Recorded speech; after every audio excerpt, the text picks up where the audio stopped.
All right. Last time that we were talking about stuff, we were talking about how Dr. Sun Yat sen had overthrown the Qing dynasty. He established a republic, but then he stepped down and let Yuan Shigai take over. Then Yuan Shigai tried to declare himself an emperor, and then the country broke into a massive civil war.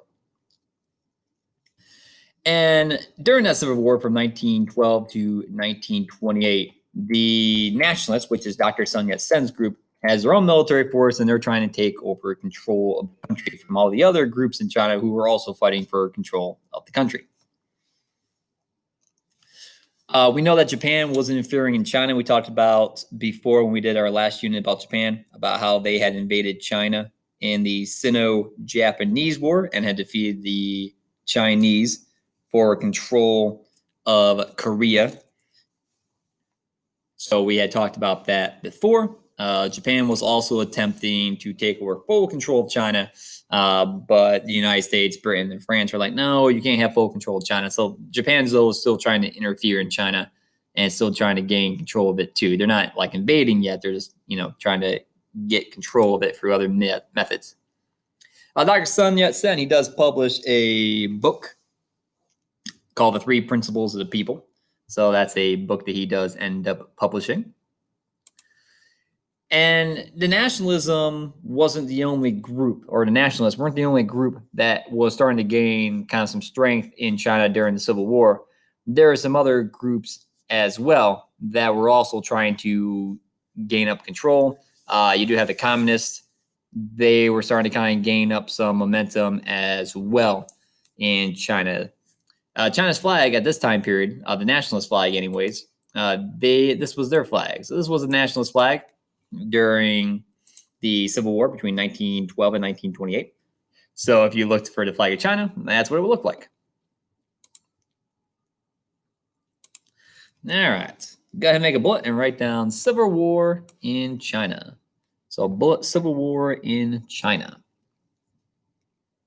We had three main people who were fighting for control of China. So we had three main people.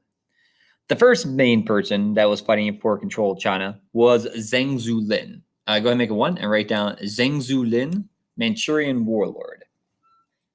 So Zheng had taken over control of Manchuria. Manchuria is in the northeast part of China. So it's north of the Great Wall of China and then to the east. All right, so that's where Manchuria is. And that's also where Puyi, that's where his family was from, because remember the Manchurians had taken over China and they were the Qing dynasty, but then they got kicked out. So Zheng Zhulin, he's a Manchurian warlord, so he has control of that area, and he's trying to move his forces to the south. Go ahead and make a two and write down Mao Zedong, communist. So two, Mao Zedong, communist. Mao Zedong was in control of the communists. Mao Zedong is this person here in the center. So Zheng Zhulin is this guy, and then Mao Zedong is this guy here in the center. So that's Mao Zedong. So he's a communist. So I guess that's number two. Mao Zedong, communist. So he's the guy in the center.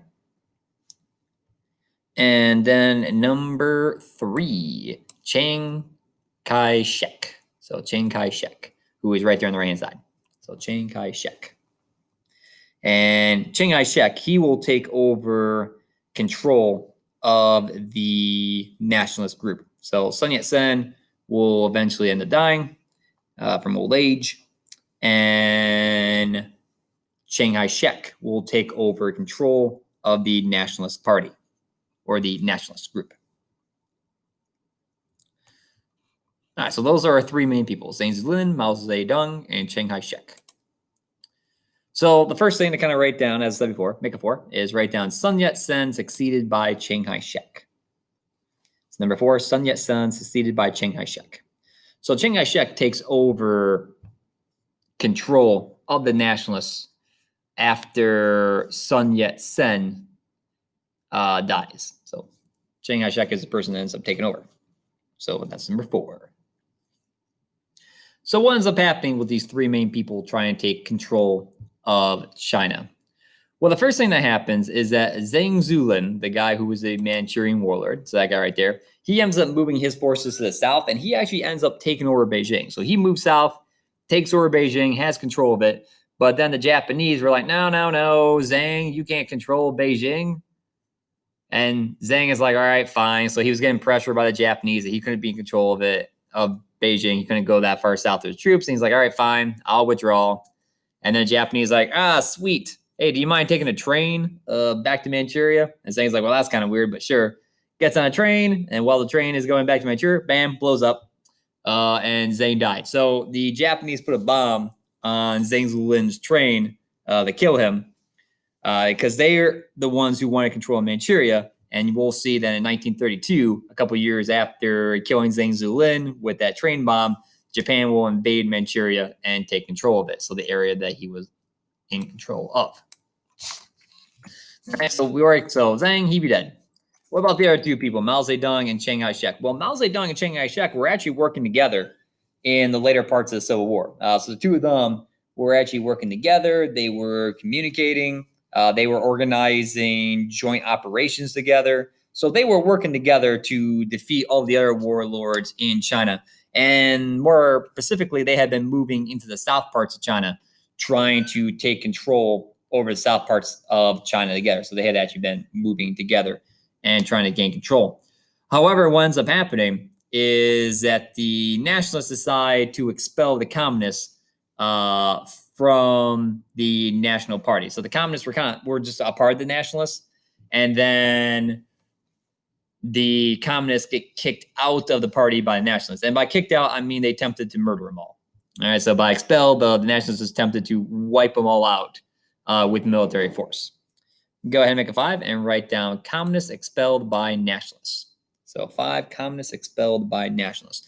So the nationalists, they tried to murder all the communists, and that's how they expelled them from the Nationalist Party, by trying to wipe them out.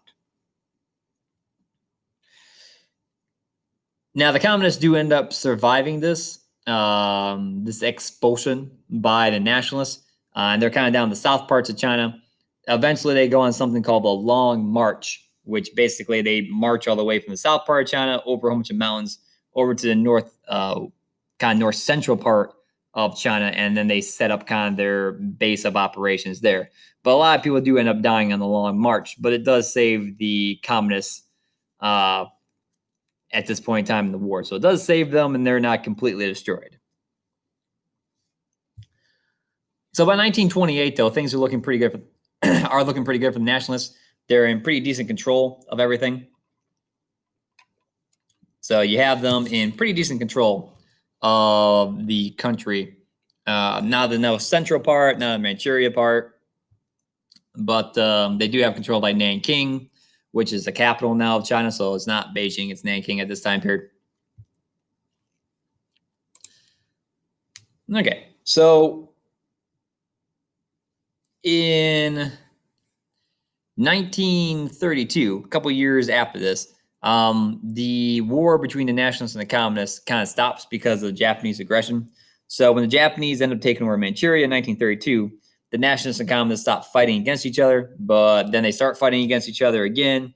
But then the Japanese invade the rest of China, and then that forces them to stop again. So the nationalists and communists fight between 1927 and 1932.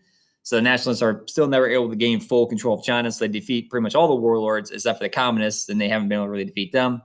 Then they stopped fighting for a year because of the Japanese invasion of Manchuria, and there was worry that they were going to invade China. So they decided to stop fighting each other because it was better to unite against the Japanese and fight against them than to fight against each other. However, after a year, they got back to fighting against each other again from 1933 to 1937. But then the Japanese fully invade China in 1937. And that's when, again, the communists and nationalists stopped fighting against each other. Go ahead and make a bullet if you would. And we're going to write down Japanese aggression. So bullet, Japanese aggression.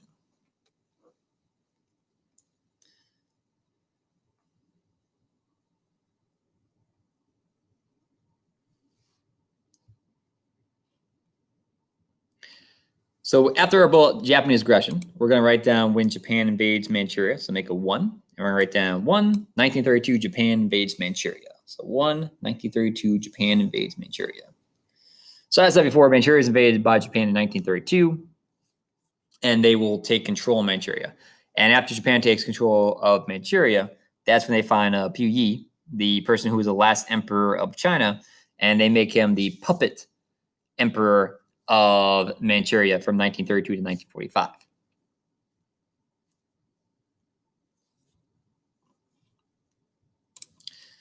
All right, next thing, number two. Number two, 1937, Japanese invasion. So in 1937, that's when the full invasion takes place in China. Probably should write down Japanese full invasion so you guys can remember that that means the full invasion of China.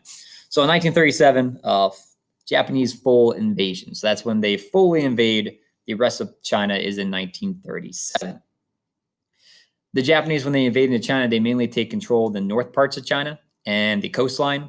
You notice something here called the Rape of Nanking. What that is when the Japanese took over Nanking, they murder a whole bunch of the civilians living in Nanking. So, for example, there was a competition between two Japanese officers to see who could kill 100 citizens first with a katana. So it was kind of competition to see who could kill 100 people first with a katana. They both end up tying, so that's like one of the things that end up happening. There's also some other things as well, multiple rapes, for example. So this is something that China is still super ticked off at Japan for, is for what's called the Rape of Nanking. Number three, Japanese took control of the north and areas along the coast. So Japanese took control of the north and areas along the coast. So that's number three. The Japanese took control of the north and areas along the coast.